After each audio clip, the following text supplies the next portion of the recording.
es el que hay y habrá un motivo, no es de esas veces, ¿verdad?, que salen y regresan sin nada y dicen, ah, pues entonces no habrá sido el Espíritu Santo. Aquí era claro que el Espíritu Santo tenía un propósito y era sembrar la iglesia, sembrar de iglesias Asia, ¿verdad?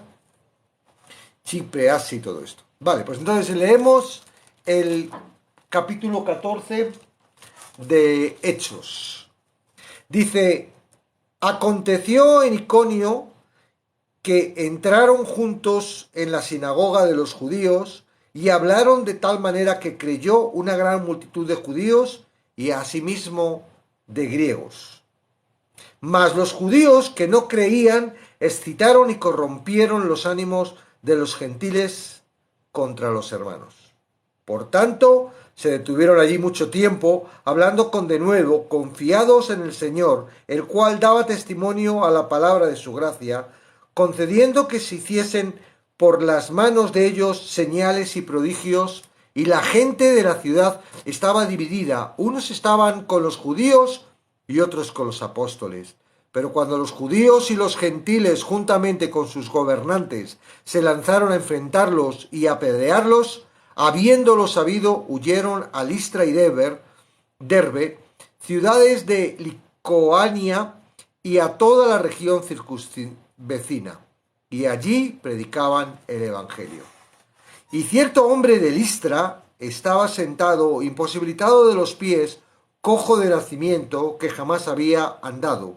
Este oyó hablar a Pedro, el cual, fijando en él sus ojos y viendo que tenía fe para ser sanado, dijo a gran voz, levántate derecho sobre tus pies. Y él saltó y anduvo. Entonces la gente, visto lo que Pablo había hecho, alzó la voz diciendo en lenguas licaónicas, dioses bajo la semejanza de hombres han descendido a nosotros. Y a Bernabé, llamado Júpiter, y a Pablo Mercurio, a Bernabé llamaban Júpiter y a Pablo Mercurio, porque este era el que llevaba la palabra. Y el sacerdote de Júpiter, cuyo templo estaba frente a la ciudad, trajo toros y guirnaldas delante de las puertas y juntamente con la muchedumbre quería ofrecerle sacrificios. Cuando lo oyeron los apóstoles, Bernabé y Pablo rasgaron sus ropas y se lanzaron entre la multitud dando voces y diciendo, varones, ¿por qué habéis hecho esto? Nosotros también somos hombres semejantes a vosotros, que os anunciamos que de estas vanidades os convirtáis al Dios vivo, que hizo el cielo y la tierra, el mar y todo lo que está en ellos. En las edades pasadas él ha dejado a todas las gentes andar en sus propios caminos, si bien no se dejó a sí mismo sin testimonio, haciendo bien, dándonos lluvias del cielo y tiempos fructíferos, llenando de sustento y de alegría nuestros corazones. Y diciendo estas cosas, difícilmente lograron impedir que la multitud les ofrecieran sacrificios. Entonces vinieron unos judíos de Antioquía y de Iconio que persuadían a la multitud y habiendo apedreado a Pablo, le arrastraron fuera de la ciudad pensando que estaba muerto. Pero rodeándole los discípulos se levantó y entró en la ciudad y al día siguiente salió con Bernabé para Derbe. Y después de anunciar el Evangelio, a aquella ciudad y de hacer muchos discípulos, volvieron a Listra, a Iconio y a Antioquía, confirmando los ánimos de los discípulos, exhortándoles a que se permaneciesen en la fe y diciéndoles, es necesario que a través de muchas tribulaciones entremos en el reino de Dios. Y constituyeron ancianos en cada iglesia, y habiendo orado con ayuno, los encomendaron al Señor en quien habían creído. Pasando luego por Pisidia, vinieron a Panfilia, y habiendo predicado la palabra en Perge, descendieron a Atalia. De allí navegaron a Antioquía, desde donde habían sido encomendados a la gracia de Dios para la obra que habían cumplido. Y habiendo llegado y reunido a la iglesia, refirieron cuán grandes cosas habían hecho Dios con ellos y cómo habían abierto la puerta de la fe a los gentiles. Y se quedaron allí mucho tiempo con los discípulos. Amén. Bueno, dice, a medida que Pablo y Bernabé ministraban, empleaban los dones que el Espíritu les había conferido. Un don espiritual no es una habilidad o un talento natural humano, sino una dádiva para los creyentes, por medio de la gracia de Dios, que brinda un canal a través del cual fluye el poder del Espíritu Santo en el ministerio. El ejercicio mutuo de las actividades de estos dones es, por ende, vital para el adecuado funcionamiento y edificación del cuerpo de Cristo. En este capítulo se pueden ver en operación 4 de estos dones. El primero es el de profecía, o habilidad concedida por el Espíritu para proclamar la palabra de Dios con claridad y poder. Un segundo don de gracia exhibido por los misioneros era el de enseñanza. El versículo 22 describe su ministerio de estar confirmando los ánimos de los discípulos. Esa reafirmación fue resultado de enseñarles la palabra. Bendiciones, Alberto. Pablo y Bernabé también manifestaron el don de exhortación, el estímulo espiritual que lleva a quienes recibe ánimo a seguir en curso correcto de acción. Un último don evidente en este capítulo es el de liderazgo. Como parte de sus deberes, Pablo y Bernabé constituyeron ancianos en cada iglesia. Esos 4 dones están en el núcleo de todo ministerio espiritual a edificar la iglesia. Hoy en día, siguen siendo vitales para pastores, maestros y evangelistas. Además de estos dones permanentes de edificación, los apóstoles también tenían dones de señales temporales que eran únicos a su Señor y a ellos. Este pasaje menciona 2 de estos dones apostólicos, el de milagros y sanidades. Esos dones únicos confirmaron que los apóstoles hablaban de parte de Dios. Tal confirmación sobrenatural es innecesaria hoy en día. Si un hombre habla ahora de parte de Dios, esto puede y debe determinarse por si el mensaje se conforma a la única norma, la cual es la Biblia. Cuando Pablo y Bernabé arribaron a Iconio, inmediatamente entraron juntos en la sinagoga de los judíos. La predicación de los misioneros se basó sin duda en el Antiguo Testamento y se enfocó en probar que Jesús era el Cristo. Llevó mucho fruto porque se hizo en el poder del Espíritu Santo. Sin embargo, como pasó en Antioquía y Priscila, rápidamente aparecieron los celos en toda su fealdad. Corrompieron los ánimos se traduce de cacó, que también puede significar envenenar. Aunque Pablo y Bernabé se detuvieron en Iconio mucho tiempo, hablando con denuedo, confiados en el Señor, sus enemigos envenenaron poco a poco la opinión pública contra ellos. El por tanto del versículo 3, que luego lo veremos más despacio, está en tensión deliberada con el anterior y hace hincapié en el poder del testimonio cristiano y la habilitación divina detrás de él. Aunque había fuerte resistencia hacia los cristianos, estos aún podían mantener su testimonio. Los 2 apóstoles no estaban dispuestos a dar marcha atrás.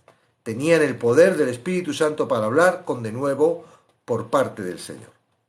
Denuedo es esa cualidad esencial sin la cual no se puede lograr nada importante para el Evangelio.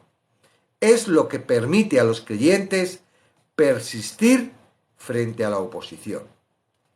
Mientras los misioneros continuaban predicando el Evangelio con valor y fidelidad, el Señor daba testimonio a la palabra de su gracia, concediendo que se hicieran por las manos de ellos señales y prodigios. Estos maravillosos actos de poder divino a través de Pablo y Bernabé afirmaban que hablaban de parte de Dios. Por maravilloso que el mensaje fuera y por poderosa que era la confirmación, hubo oposición de parte de los judíos incrédulos. La candente oposición a Pablo y Bernabé finalmente estalló en llamas. A distancias de sus oponentes, los judíos y los gentiles, juntamente con sus gobernantes, se lanzaron a afrentarlos y apedrearlos. Era evidente que no podían lograr nada más quedándose en Iconio. Así que era hora de mudarse a un nuevo territorio donde se necesitaría el Evangelio. Pablo, desde luego, ministraba mientras el poder del Espíritu Santo fluía libremente a través de él. Mientras predicaba en Listra, observó que cierto hombre que estaba sentado, imposibilitado de los dos pies, cojo de nacimiento, que jamás había andado. La triple descripción de Lucas resalta la desesperación de la condición del hombre. El Espíritu Santo preparó el escenario nuevamente, derramando su poder a través de Pablo. Resultado era un dramático milagro. El milagro de curar al paralítico produjo una reacción extraña. Todos querían adorar a Pablo y a Bernabé. Decididos a detener la exaltación no deseada, los misioneros estuvieron dando voces y diciendo: varones, ¿por qué hacéis esto?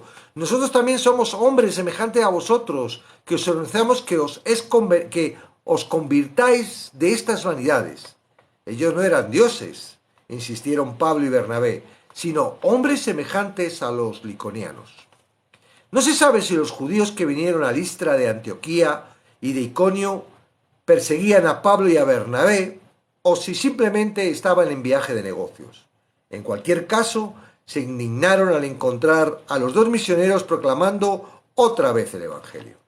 Actuando de inmediato, persuadieron a la multitud y después de haber apedreado a Pablo, le arrastraron fuera de la ciudad pensando que estaba muerto. Algunas de las mismas personas que habían querido adorar a Pablo como a un dios se volvieron salvajemente contra él. La mayoría habría tomado algún tiempo para recuperarse, pero no Pablo. Al mismísimo día siguiente salió con Bernabé para Derbe, un trayecto de 64 kilómetros a pie. Para alguien en la condición de Pablo, el viaje debió haber sido muy doloroso. Sin embargo, por voluntad propia, él nunca perdió un día, ya que la puerta para ministrar estaba temporalmente cerrada en Listra. Con sencillez se trasladó a ministrar a otro lugar. Pablo y Bernabé expresaron su interés y preocupación por los nuevos creyentes un siervo eficaz de Dios sabe que la gran comisión no es lograr simplemente que se hagan profesiones de fe, sino nutrir esa fe hasta la madurez. Una vez completada la obra en Denver, Pablo y Bernabé volvieron a visitar las tres ciudades de las que habían salido. Tales visitas estuvieron llenas de peligros. En el cuidado que Pablo y Bernabé dieron a sus hijos en la fe, participaron al menos 4 elementos. Sus primeras tareas fue confirmar los ánimos de los discípulos. Confirmar viene de episterizo, hablar de fortalecer a los creyentes. Además de enseñar a los discípulos, Pablo y Bernabé estuvieron exhortándoles o animándolos a la obediencia. A los creyentes no solo se debe enseñar verdades bíblicas sanas, sino también animarlos a participar. Otras claves para el seguimiento eficaz es la organización. Sabiendo que su tiempo en esas ciudades sería breve, Pablo y Bernabé hicieron arreglos de largo plazo para el crecimiento continuo de los creyentes. Lo hicieron constituyendo ancianos en cada iglesia. Estos, sus pastores del gran pastor, debían guiar y cuidar fielmente el rebaño mucho después que Pablo y Bernabé se hubieran ido. Después de haber hecho todo lo humanamente posible por sus convertidos, los misioneros los encomendaron al Señor, en quien habían creído. Esta actitud reconoce al Señor Jesucristo como la cabeza de la Iglesia y la fuente de toda verdad y de todo poder. A través de los dones del Espíritu, denuedo, poder, humildad, persistencia, cuidado, compromiso y reverencia a Dios, Pablo y Bernabé fueron usados con el fin de lograr mucho para el reino. Esas cualidades aún caracterizan a quienes recorren el sendero hacia el servicio cristiano eficaz. Amén. Quería comentar lo de el 14, 2 y 3, que es muy curioso, ¿no? Porque dice en el versículo 14, 2, dice, mas los judíos que no creían excitaron y corrompieron los ánimos de los gentiles contra los hermanos, ¿verdad? O sea, que estaban en contra y se pusieron a... Y dice, por tanto, aquí debería haber, por tanto, Pedro y Pablo salieron corriendo, ¿verdad? Porque la respuesta dice, mas los judíos que no creían, excitaron y corrompieron los ánimos de los gentiles, ¿no? O sea, había una respuesta negativa, había una resistencia. Y dice, por tanto, se detuvieron a mí mucho tiempo. Curioso, ¿verdad? Ha sido de estudio este por tanto, ¿no?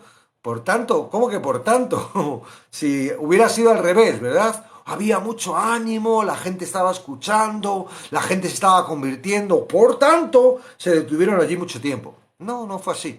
Es al revés. Había mucha oposición y aquí Lucas dice, por tanto. ¿Cómo que por tanto, Lucas? Si había un montón de oposición, lo suyo es que hubiéramos salido corriendo de ahí. No. Por tanto, se detuvieron allí mucho tiempo, hablando con de nuevo, confiados en el Señor, el cual daba testimonio a la palabra de su gracia, concediendo que se hiciesen por la mano de ellos señales y prodigios. Aquí un poco nota, ¿verdad? Que no se trata de nosotros, de lo que nosotros creemos, porque razonalmente no era lógico, sino se trata de la dirección de Dios. Y es a veces en la oposición, ¿verdad? Donde más el Espíritu Santo nos usa para mostrar su poder y su gloria. Entonces, lo he puesto aquí, así, lo quería remarcar por lo curioso, ¿no? Porque a veces uno encuentra dificultad y dice, ay, el Señor ha cerrado las puertas, ya. Eso es algo de la cabeza. Ahora, si el Espíritu Santo está diciendo, "Bueno, se han cerrado las puertas, pero yo no veo que el Espíritu Santo me diga que me tengo que ir. ¿Entiendes? Entonces, el por tanto este implica que el Espíritu Santo estaba utilizando la oposición, lo que no era correcto, o sea, lo que no era, ¿verdad? Natural y pues lo estaba utilizando ¿para qué? Para hacer señales, prodigios, maravillas y mostrarnos que no se trata de que es lo que nosotros veamos, sino se trata de lo que realmente quiere Dios. ¿Ves? Dice la capacitación del Espíritu Santo para el ministerio. Vemos cómo el Espíritu Santo capacitó, ¿verdad?, a Pablo y a Bernabé en esta salida, en este viaje que hicieron. El plan primero era el proclamar la palabra. Había una predicación. Ellos llegaban a la sinagoga, ¿verdad?, y traían un mensaje. El mensaje era el Evangelio. Había un plan de cómo meterlo. Ellos estaban entrando en sinagogas donde había judíos y gentiles que conocían perfectamente, digamos, el contexto bíblico, el Antiguo Testamento, los libros, ¿verdad?, que tenían que en aquella época de Dios y traían la revelación. Ellos estaban esperando un Mesías. Había habido 400 años de silencio sin el follón entre los que habían conquistado, ¿verdad?, Jerusalén y toda esta zona, las conquistas, los distintos imperios que habían intentado quitarles todo eso, pues les había hecho un carácter de decir, no, no, nosotros nos quedamos aquí, esta es nuestra... Y ellos utilizaron ese canal, ¿verdad? A veces nosotros utilizamos canales, ¿verdad?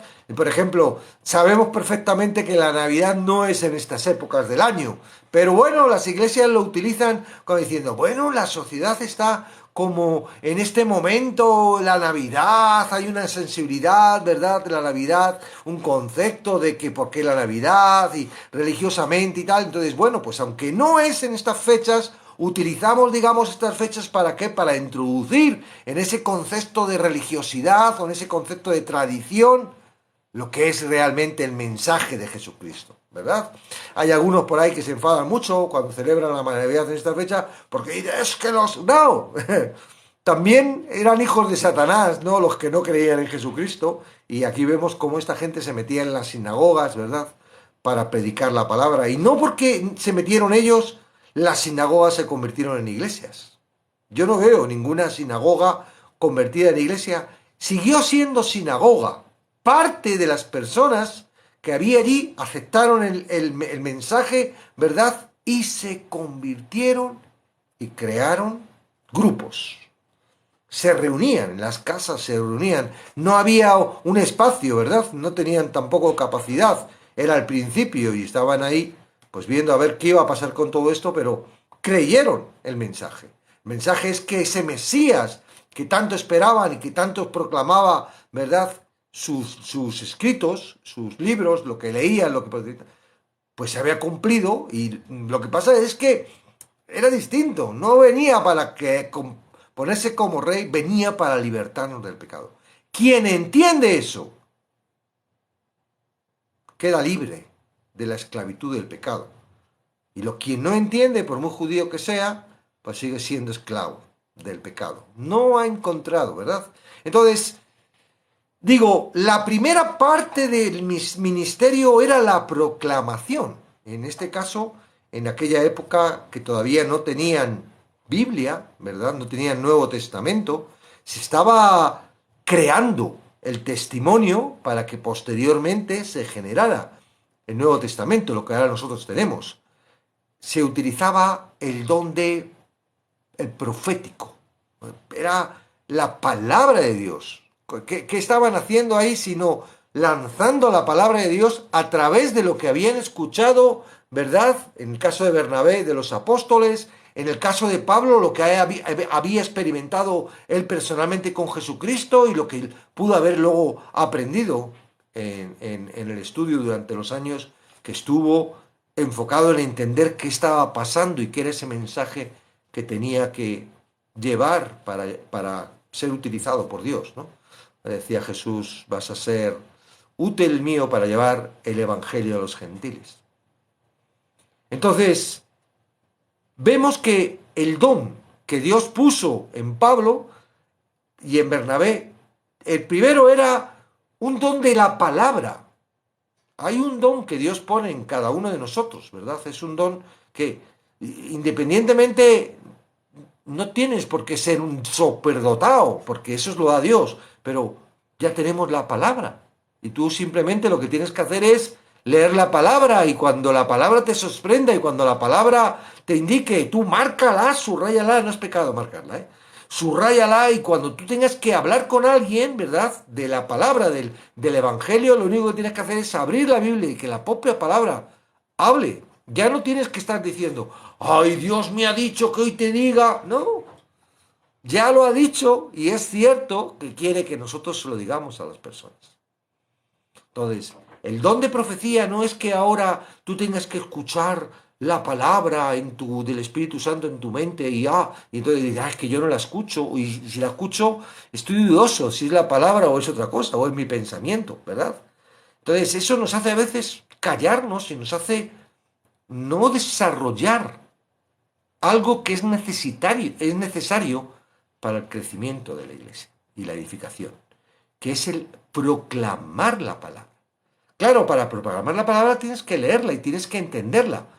Y para eso necesitas guía, por eso se requiere, ¿verdad?, de discipulado, se requiere que atiendas, ¿verdad?, a las personas que Dios ha puesto alrededor tuyo con la capacidad para enseñarte, porque la hermenéutica o la exegénesis consiste en que alguien te dice, mira, y te expresa lo que realmente la verdad que quiere decir la palabra. Entonces, profecía. Ahora, ¿cuál vemos el siguiente? El siguiente don que vemos, ¿no? El don de enseñanza. ¡Wow! Y eso es un don que también Dios pone y que yo personalmente pienso que, porque a mí no es que se me dé bien enseñar, es que me encanta, me lo paso bien, fluyo, me gusta y a lo que a uno le gusta le es fácil hacer, no es, si te es difícil no te gusta, ¿verdad? Porque tienes que esforzarte, pero entonces el don de enseñanza es básico para el crecimiento de la iglesia. Claro, es importante que lo que te estén enseñando sea bíblico. Por eso el hincapié que hacemos dentro de este canal, ¿verdad? Con todo lo que es ese ministerio carismático que trajo una debilidad a lo que es la hermenéutica, a lo que es la verdadera exégesis, no vale lo que yo crea que dice la Biblia. Eso no es correcto. Gálatas lo dice Pablo. Mira, solo hay una interpretación. Y si alguien viene, un ángel del cielo, diciendo una interpretación distinta, sea anatema, sea maldito. Entonces necesitamos que el que me esté enseñando... Entonces yo de eso, bueno, pues he tenido mis propias carnes. Yo 22 años aprendiendo y digo, a veces me da pena porque los he quemado todos. En el año pasado, mi caldera, que es de leña, utilizaba todos esos libros y todos esos estudios y todo eso que hice durante 22 años, que era mucho material, lo utilicé para encender mi caldera.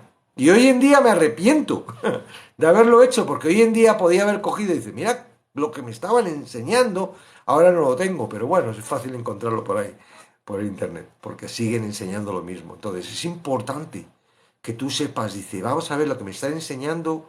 Entonces, estoy preparando, ¿vale? Y lo voy a poner, quiero utilizar el nuevo sistema de Live, que lo puedes poner en un vídeo, porque si no yo no estaría todo el día aquí en Live, y no quiero estar todo el día en Live, pero lo voy a hacer para que un estudio de hermenéutica, empezando de lo básico, no es muy profesional, no es para... No, se trata de que uno dentro de este camino en donde estamos tenga la capacidad de cada día tener más herramientas y más atención. ¿Para qué?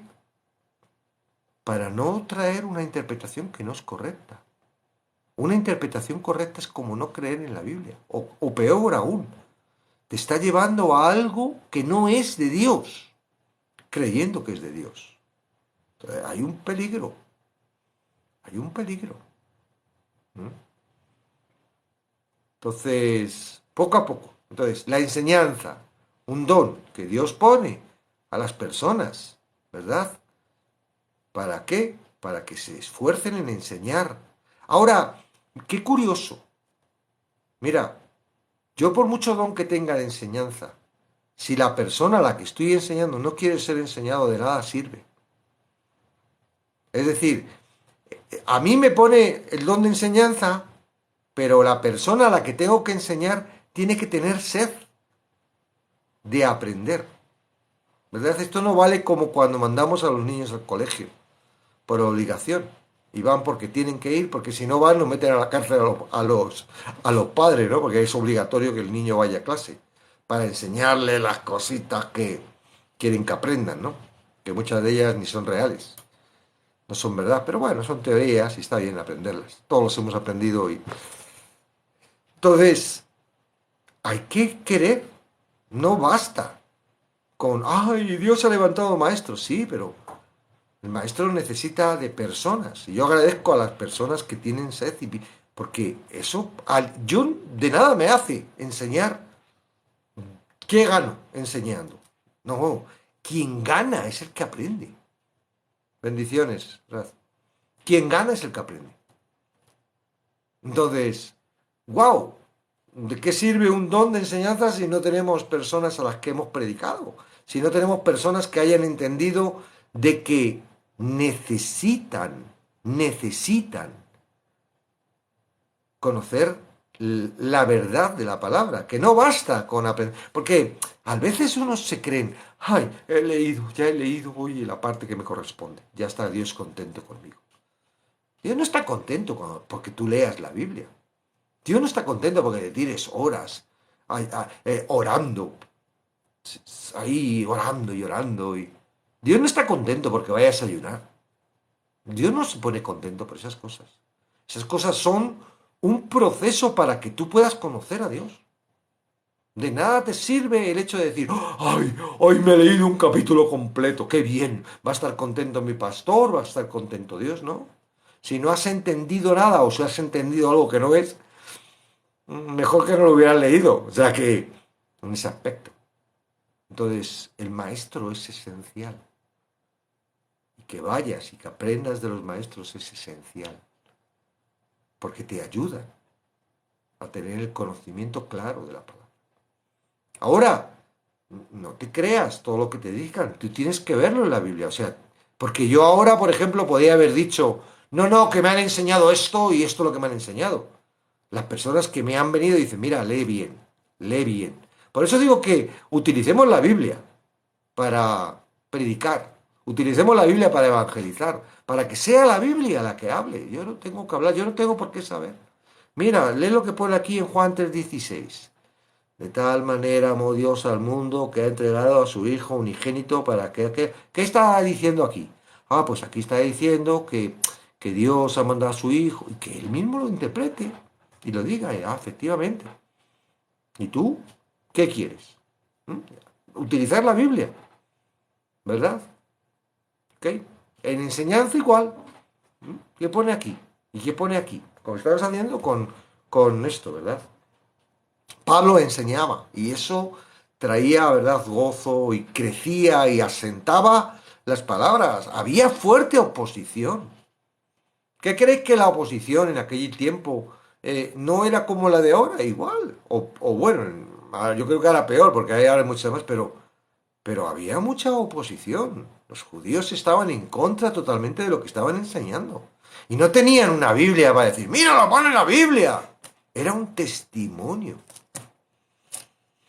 Ahora, eso sí, trabajaban los antiguos libros. Ellos, la gente que cree en Jesús, ¿sabes? Una ventaja que tienen, que reciben el Espíritu Santo. Y cuando reciben el Espíritu Santo les da entendimiento de lo que las Escrituras. Es decir, tienen más conocimiento hoy en día los cristianos que todos estos rabinos y toda esta gente que lee y que cree, tiene hebreo y todo esto, porque no tienen el Espíritu Santo. Y no han entendido quién era el Mesías y entienden lo que quieren. Y yo lo veo cuando los oigo.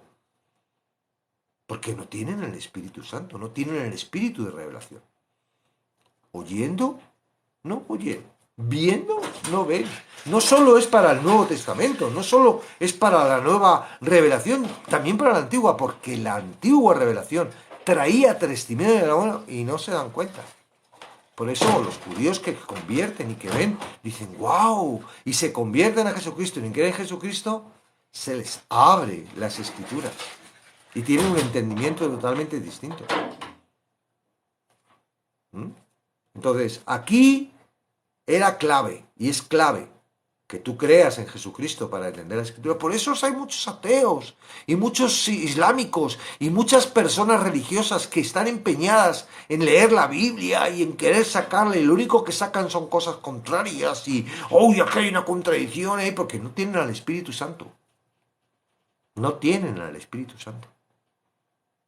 Ahora, ¿qué quiere decir eso? Que si tú te conviertes, automáticamente el Espíritu Santo... No, no, porque esto es un proceso. Empiezas como niño, como bebé, y necesitas saber cuál es el idioma de Dios. Ah, y qué difícil es cuando te enseñan el idioma de Dios con un distinto, ¿verdad? Imagínate que alguien te quiera enseñar chino y no tiene ni idea de chino. Y te empieza a enseñar, mira, hola se dice chichini. Y tú vas a un chino y dices, chichini, ¿y qué estás diciendo? Y dices, eso es hola. No, eso no es hola. Y te has creído lo que te ha enseñado ese que te ha enseñado chino. Por eso hay un peligro grande. Y necesitamos avanzar. Necesitamos tener celo por querer leer la escritura. Que no sea yo el que te traiga la interpretación, sino que tú poco a poco vayas viendo con el Espíritu Santo y vayas madurando y vayas diciendo, ¡wow! Ya soy mayor, como dice mi nieta, ¿no? Cuando sube la escalera y dice, no, no me des la mano. Y sube ella sola, ¿no? Tiene 2 añitos. Dice, ya soy mayor, como diciendo, ya subo la escalera sola. Se da cuenta que puede subir la escalera. Pues eso igual. Tú tienes que dar esos pasitos. Y digo, wow. Pero bueno, es bueno, ¿verdad? Si alguien va detrás de ti por si te caes. Porque ella sube sola, pero el abuelo va detrás de ella por si acaso no puede solita. Pues así hace Dios también. Y eso, Dios en el cuidado nos coloca personas.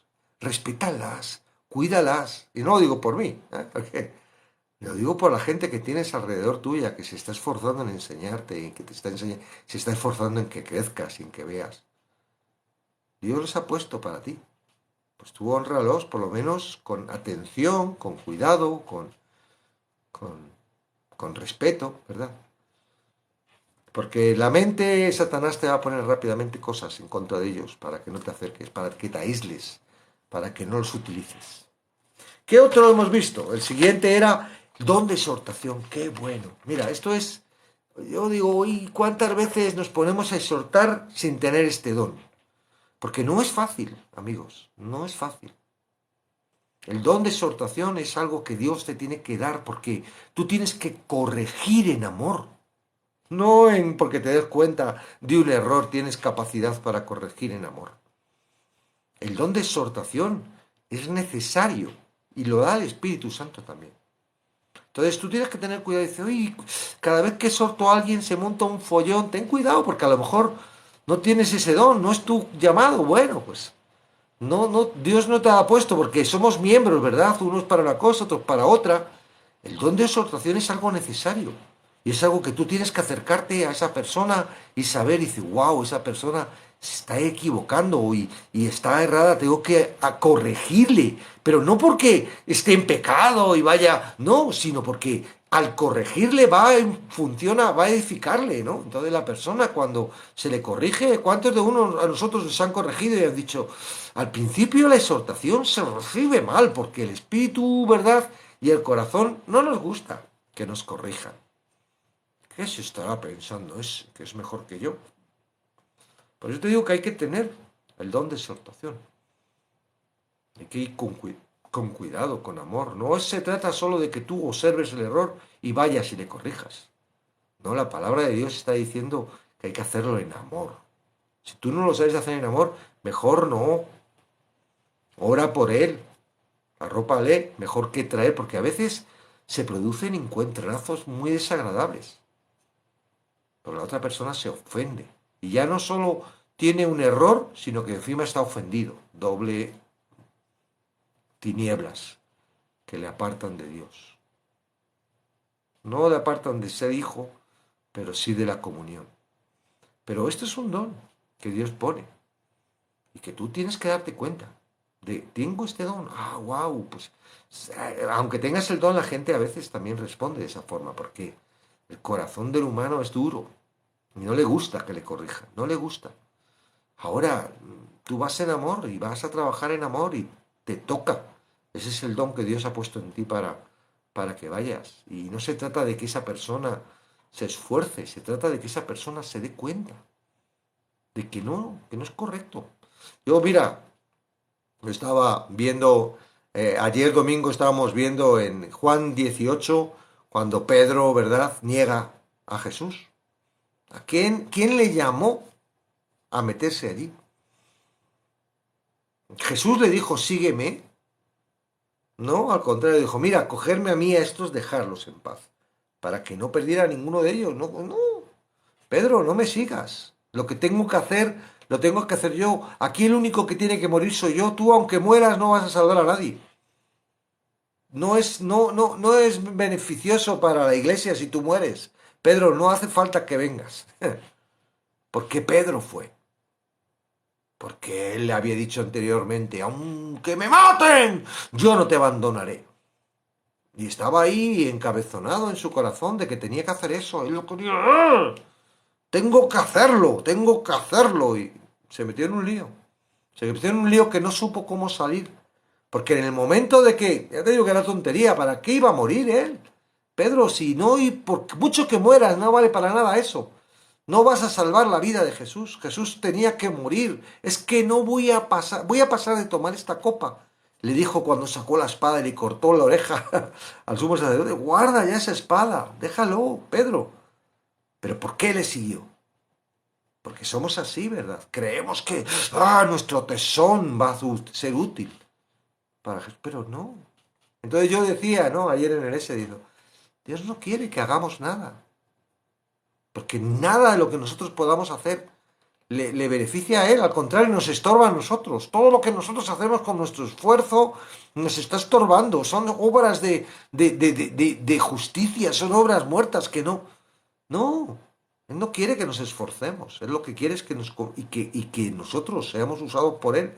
Pero ser usados por Él no hay un esfuerzo en nosotros. Ahora la gente busca ahí en Josué, esfuérzate y sé valiente, y ahí tiene la excusa para ser como Pedro. Pero señores, ¿qué iba a hacer Pedro? ¿Qué iba a hacer Pedro? ¿Cómo iba a recuperar a Pedro? Se metió ahí en la casa del sacerdote, que estaba lleno de soldados. ¿Qué iba a hacer Pedro solito allí? ¿Mm? Cabezonería. ¿Y le llevó a qué? A mentir, a negar a Jesús, a tener aflicción, a pensar que no servía para lo que Jesús le había enseñado. Porque cuando ya le mataron, frustrado, dice, no he podido dar ni mi vida por él. Me voy a pescar nuevamente. ¿Mm? Entonces, no tenemos. Es el Espíritu Santo el que te capacita, el que hace. Yo veo a Pablo, a todos nos encantaría ser como Pablo, pero ¿verdad? Cuando llega la parte de que le cogen preso para ir a Roma y le meten en la prisión y todo esto, ahí ya no queremos ser Pablo. Queremos ser Pablo cuando le vemos aquí, ¿verdad? Y cuando le apedrean, que le sacan como si estuviera muerto. Hay que, también quiere ser Pablo. Nos gusta ser Pablo, cómo habla, cómo se... Es que no es Pablo, señores, es el Espíritu Santo. No tienes que ser Pablo, tienes que simplemente dejar. ¿Y qué si el Espíritu Santo ahora no te está utilizando? ¿Y qué si todavía no estás preparado para que el Espíritu Santo te utilice? Pues a mí me pasa muchas veces. A mí me encantaría ahora tener iglesias grandes y estar moviéndome por todos los sitios y digo, y tengo que estar ahí haciendo los TikTok esos y tal. Y digo, bueno, ¿y yo quién soy? Si el Espíritu Santo quiere, Él lo hará. Si no, sigo en el propósito, porque claro, mi corazón quiere grandezas, pero ¿para qué las quiere? Cuidado con el corazón, porque es muy engañoso. Entonces, el don de exhortación es muy importante y es necesario, ¿verdad? Todos los dones que estamos viendo es para la edificación de la iglesia, no es para edificarte tú, ni para estar tú muy a gustito y estar muy seguro de la salvación. Estos dones Dios los da, el Espíritu Santo los pone en cada uno de nosotros para la edificación de la iglesia. Dice, el último don evidente en este capítulo, el de liderazgo. ¿Qué es ese don? El de liderazgo, el de saber perfectamente estructurar la organización. ¿Para qué? Para cuando yo no estoy, eso siga continuando. Qué necesario, ¿verdad? Yo digo, a veces no sabemos delegar. A veces pensamos que somos nosotros los únicos que servimos y valemos y no nos ponemos a trabajar en este don que Dios nos da, que es el de liderazgo, el de decir, oyes, mira, vamos a organizar esto, vamos a ver cómo vamos a hacer esto, a ver, tú aquí, organización para, cuando yo no esté, vosotros esto continúe. No, muchas iglesias, se muere el pastor y se acabó la iglesia. Muchos ministerios, se acaba el ministerio, se va el líder del ministerio y le llaman líder porque hace todo. Pero aquí no se está tratando de que Pablo hacía todo. No, Pablo colocó, ¿verdad?, a personas en esos sitios donde iba. Y decir, vamos, tú haces esto, tú haces esto, tú haces esto. Delegó y colocó. Ahora, no es parte de la sabiduría de uno, es un don. Quiere decir, el Espíritu Santo pone en la persona que tiene este don la capacidad para entender qué es lo que tiene que hacer cada uno para que la obra continúe. ¿Mm?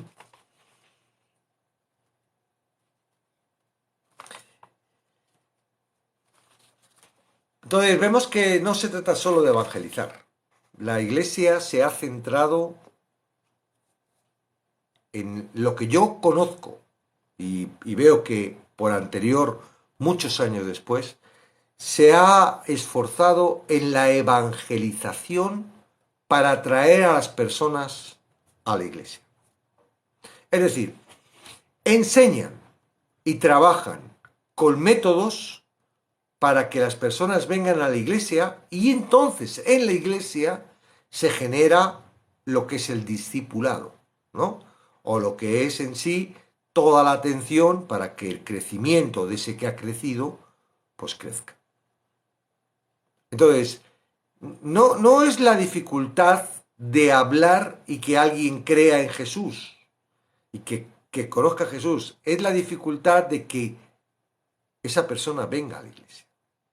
Por eso, muchas veces la evangelización a distancia, por ejemplo, imaginaros yo en mi caso, imaginaros que yo estuviera en ese aspecto, ¿de qué me serviría todas las personas porque no pueden venir a mi iglesia? Es decir, es un esfuerzo, un recurso que no sirve de nada porque no está haciendo crecer la iglesia. Y digo, el énfasis de las iglesias locales se ha centrado en eso. No les ha importado el hecho de decir, oye, vamos a evangelizar el barrio, porque sí, primero lo han hecho, pero ya cuando han evangelizado el barrio y han visto que del barrio no pueden sacar más provecho, ya hacen venir, yo veo iglesias, ¿verdad? Aquí en España, que recorren 1 hora y pico en llegar teniendo otras iglesias cerca. O sea que la idea es que vengan.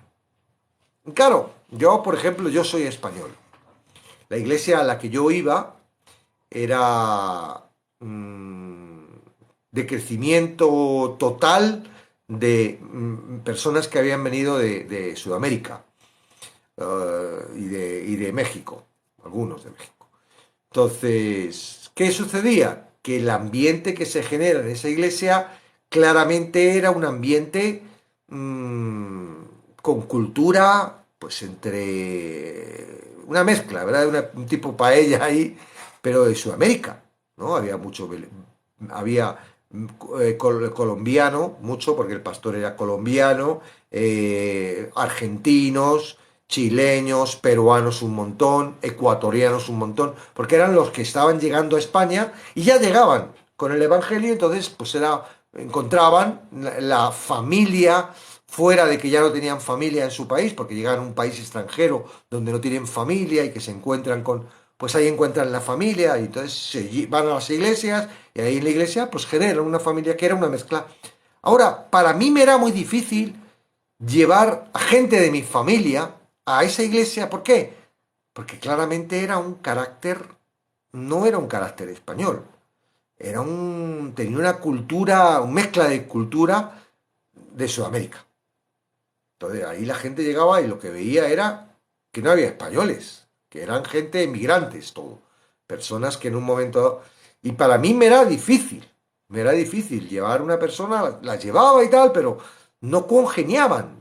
Yo congenié, yo no sé, bueno, porque empecé en una iglesia que era española y luego me cambié a una iglesia que era de este carácter, ¿no?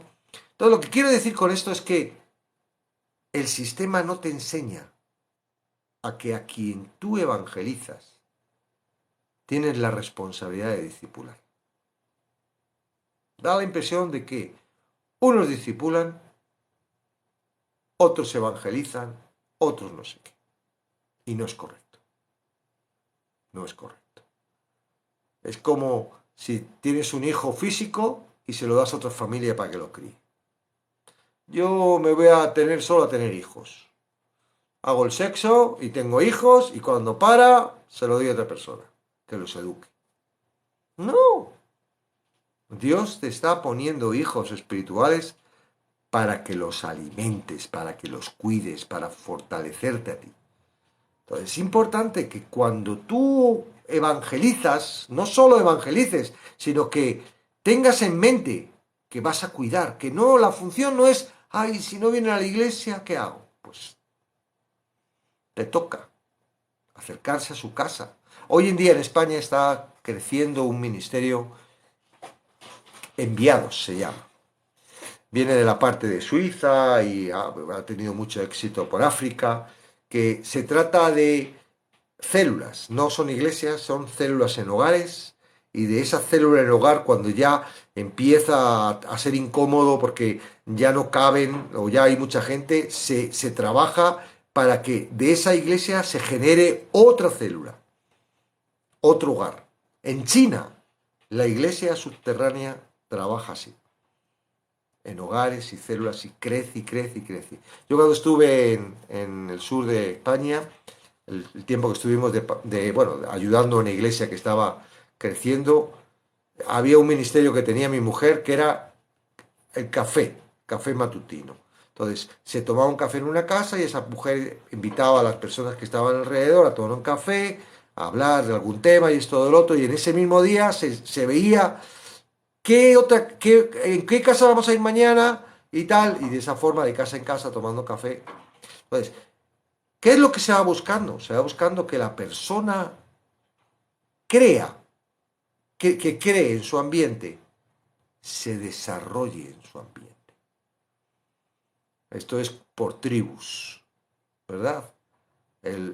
Cada uno en su tribu.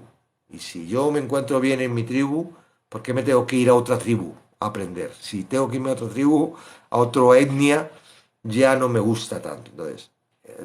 Entonces, claramente, evangelismo y discipulado van juntos, van juntos. Entonces, no te centres en el evangelismo. Ve a predicar pensando, wow, necesito discípulos. Tú tienes que ser como Sara, como Ana, la encana, ¿verdad? Ay, quiero hijos. Soy estéril, no tengo ningún hijo espiritual. No valen los que has llevado a la iglesia. Esos los has. No, tienen que ser discípulos tuyos. ¿Cómo discípulas a tu hijo? ¿Verdad que uno no aprende a cómo enseñar a tu hijo? Viene con la naturaleza y el amor hace el resto. Pues igual va a ser, tú no tengas miedo. Ay, ¿qué le voy a hacer? ¿Cómo le voy a enseñar si no tengo ni idea? No importa, vais a aprender juntos. Pero tienes que tener esas ganas de tener hijos espirituales. Entonces, no es que por mucho que hables vas a tener hijos.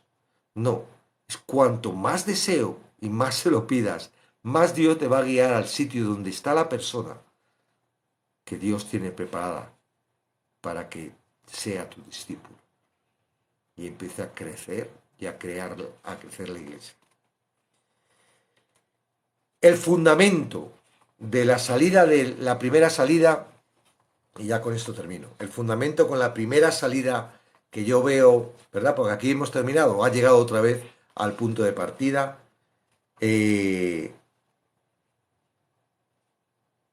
fundamento, ¿verdad?, del primer viaje de Pedro fue claro: levantar iglesias donde se continuara predicando el Evangelio del Señor.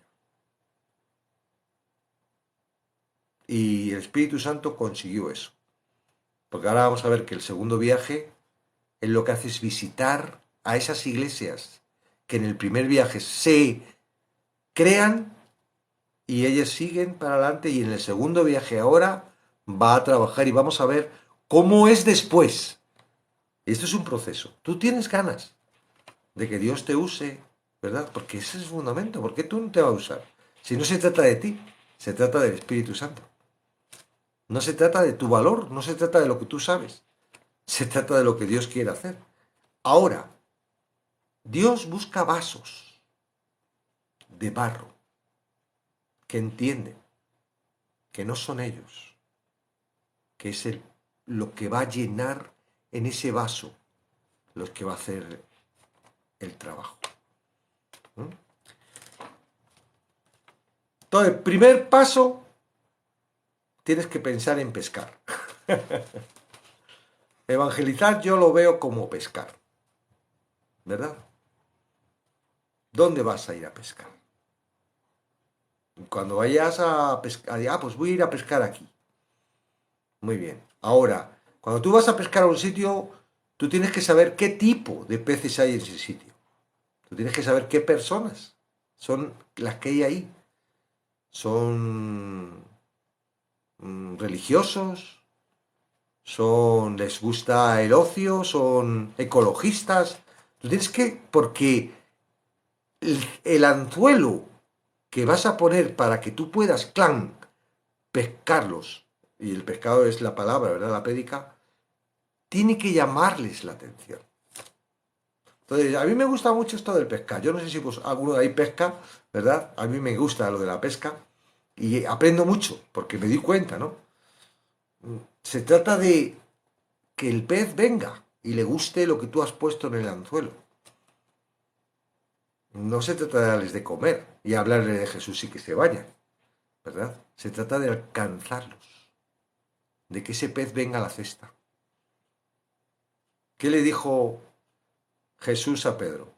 Vamos, te voy a hacer pescador de hombres. ¿Mm?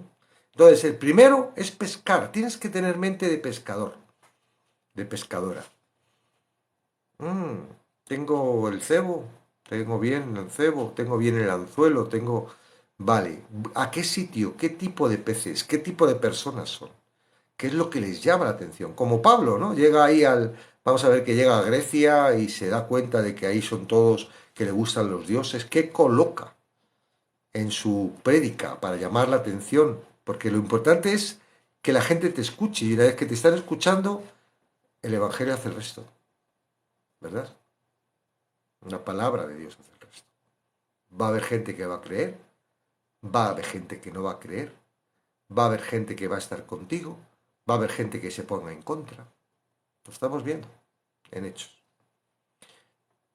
Los que han pescado, tienes que decir, me tengo que poner a enseñarlos. Tengo que enseñarlos. Tengo que enseñarlos a cómo hablar con Dios, tengo que enseñarlos a cómo leer la palabra, tengo que enseñarlos no a hacer obras, sino a cómo conocer a Dios, cómo saber escuchar la voz de Dios. ¿Qué le enseñas a un niño cuando es pequeño? ¿Verdad? A andar, a hablar, a escuchar. Bueno, ellos escuchan por su propia cuenta, no hace falta que les enseñes, pero le enseñas porque tienes que comunicarte con ellos. Pues eso es lo que tú tienes que... No te pongas ahí que empiecen a dejar de hacer las cosas que hacen mal. Eso se encarga el Espíritu Santo. No te pongas a ponerles cargas. Uy, no se puede fumar. Uy, tienes que dejar de fumar. Tienes que... No te pongas a ponerles cargas. Eso viene. El Espíritu Santo viene y lo hace. Muchas de las personas se asustan y se van porque empezamos, sí, se lo decimos muy bien, hoy te quita los pecados, te ayuda, te no sé qué, no sé cuántos, y ya cuando dicen, ay, quiero, cuando vamos a enseñarles, empezamos a, mira, es que tienes que dejar de hacer esto, tienes que hacer esto, te tienes que casar porque estás soltera y estás en fornicación, y te pones ahí a legalista cuando la palabra de Dios no dice eso. ¿Cuántos están interesados a cómo enseñar a sus discípulos? ¿No sabes cómo enseñarlos? Apúntate a los talleres, por favor. O apúntalos a los talleres. Amén. Siguiente. Según estás enseñándolos, ellos van a... Y tú vas a decir, Señor, tengo el don, tengo la capacidad para exhortar. ¿Cómo? En amor, porque tengo que decirle a esta persona en amor que eso que está haciendo no le corresponde, que tiene que darse cuenta. La exhortación, ¿verdad? Y después tienes que pensar cómo vas a organizar ese grupo para poner a buscar otro grupo. No seas tú indispensable para ese grupo. Ten mente de Pablo y Bernabé y de Silas. Esto solo es el principio, ¿verdad? Amén. Entonces hasta ahí. Vamos a ver que alguien... Francisco, mi amigo Francisco. Francisco. Amigo Francisco, ¿cómo estás? Muy bien, José Luis, escuchándote. Me alegro. Pues yo aquí, emocionado de estar aquí con todos vosotros. Deseo que llegue el lunes, todo el fin de semana de paro. Pero bien.